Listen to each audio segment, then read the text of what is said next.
আসসালামু আলাইকুম এভরিওয়ান। আজ দেখাবো অল্প সময়ে কিভাবে আপনারা অনেকগুলো রুটি বানিয়ে নিতে পারেন সেই পদ্ধতি। তো শুরুতে আমি চুলায় 2 কাপ পরিমাণ পানি ফুটতে দিলাম। পানিটা ফুটে এলে স্বাদ অনুযায়ী লবণ দিয়ে দিলাম। একটু নেড়ে নিচ্ছি। তারপর এখানে সমপরিমাণ আটা দিতে হবে।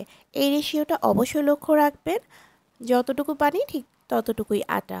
আমি 2 কাপ আটা দিয়ে সাথে সাথে একটু নেড়ে দিচ্ছি আর চুলার হিটটা এই পর্যায়ে কিছুটা লো করে দিতে হবে। সাথে সাথে নেড়ে ঢেকে চুলার ফ্লেমটা অফ করে দিতে হবে। আর গরম অবস্থাতেই আমি একটা প্লেটে নিয়ে তারপর খুব ভালোভাবে মথে নিচ্ছি। এই কাজটা গরম অবস্থায় করতে হবে, ঠিক ততটুকু গরম যে গরমটা আপনার হাত সহ্য করতে পারে। তবে খুব বেশি গরম মনে হলে সামান্য একটু ঠান্ডা পানিতে হাতটা ভিজিয়ে ভিজিয়ে এভাবে মথে নেবেন। ভালোভাবে মথা হয়ে গেছে, হাতে সামান্য একটু তেল দিয়ে তারপর আবারও একটু মথে নিচ্ছি। এতে করে যে একটা স্টিকি ভাব থাকে সেটা আর থাকবে না। আর আমি যেহেতু আজকে রুটিগুলো রুটি বেকারে বানাবো সেজন্য সামান্য একটু তেল দিয়ে এভাবে মথে নিলে ভালো হয়। এখন যেটা করতে হবে সেটা একটু ভিডিওতে লক্ষ্য করুন। একটা ছড়ানো কিছুতে অথবা একটা চপিং বোর্ডের উপরে ময়ান থেকে এভাবে 2 ভাগ করে নিয়েছি। ময়ান থেকে 2 ভাগ করে নিয়ে এভাবে একটু রোল করে নিতে হবে। এই কাজগুলো করে নিলে রুটিটা বানাতে অর্থাৎ বেলতে অনেক কম সময় লাগবে আর কাজটা গোছানো হয়ে যায়। সমান ভাগে ভাগ করে নিচ্ছি। আমার 2 কাপ আটা দিয়ে এখানে প্রায় 9টার মতো গোলা হয়েছে। এই 9টা থেকে 10টার মতোই হবে। তারপর এভাবে করে গোল শেপ দিয়ে নিচ্ছি। সবগুলো এভাবে গোল শেপ দিয়ে নিলাম।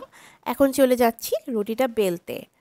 আমি আমার কাঠের রুটি মেকারটা নিয়ে নিলাম। কাঠের রুটি মেকারে রুটি বানানো নিয়ে অনেকের অনেক ধরনের কমপ্লেন থাকে। তবে আমার যেই ব্র্যান্ডের মেকারটি সেটি দিয়ে খুব ভালোভাবে রুটি বেলা হয়ে যায়। লক্ষ্য করে দেখুন আমি একটা আটার গোলা রুটি মেকারে মাঝ বরাবর দিয়ে দিলাম। মাঝখান থেকে কিছুটা সাইডে দিলে বেশি ভালো হয়। আর এক প্রেসেই রুটিটা একদম গোল হয়ে বাইরের দিকে বের হয়ে আসে। দেখতেই পাচ্ছেন রুটিগুলো কিন্তু বেশি একটা মোটাও হয়নি। এই রুটি মেকারের তুলনায় রুটিগুলো খুব বেশি বড় হয়।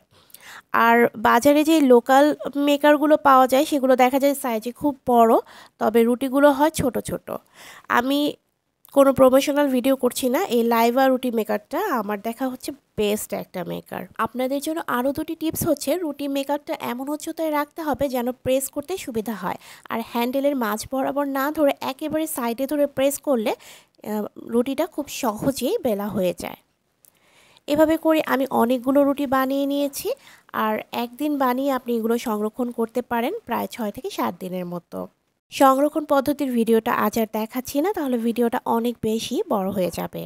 আশা করি ভিডিওটি আপনাদের ভালো লেগেছে। সাথে থাকার জন্য ধন্যবাদ। আল্লাহ হাফিজ।